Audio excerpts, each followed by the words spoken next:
Hey, what's up guys? I'm Hash Hash. So, syempre, I'm sure every artist has their own ways of preparing their canvases.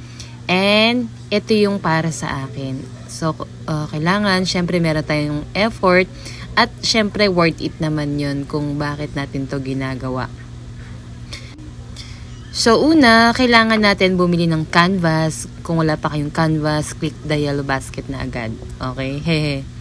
Yan. Then, after natin bumili ng canvas, kailangan yung mabili natin yung stretch.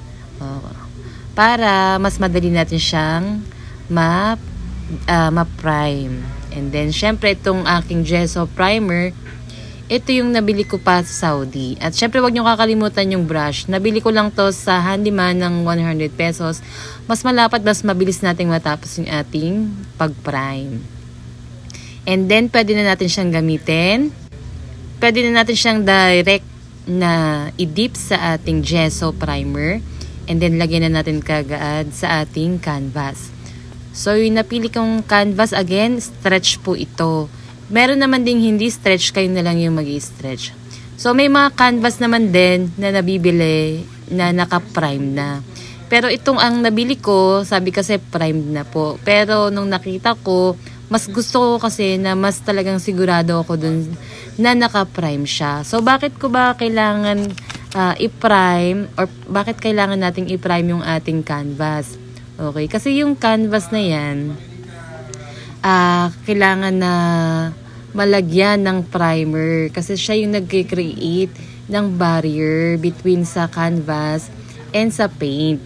At saka para kapag nag-paint tayo, mag-a-adhere ng maganda or swabe yung ating kung gagamit kayo ng acrylic or ng oil.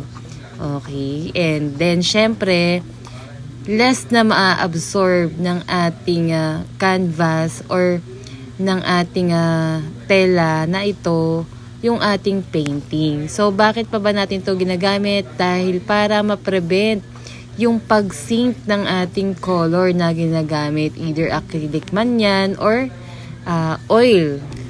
Tapos, para sa akin, kasi kapag pinrime natin yung ating canvas, alam nyo ba guys, yung color na ginawa nyo, mag-stand out yan kapag nakapag-paint kayo sa naka-prime na canvas. So, kaya talagang sobrang worth it ang pag-prime ng canvas. Kung iisipin mo, medyo matagal siya kasi naghihintay ka pang matuyo.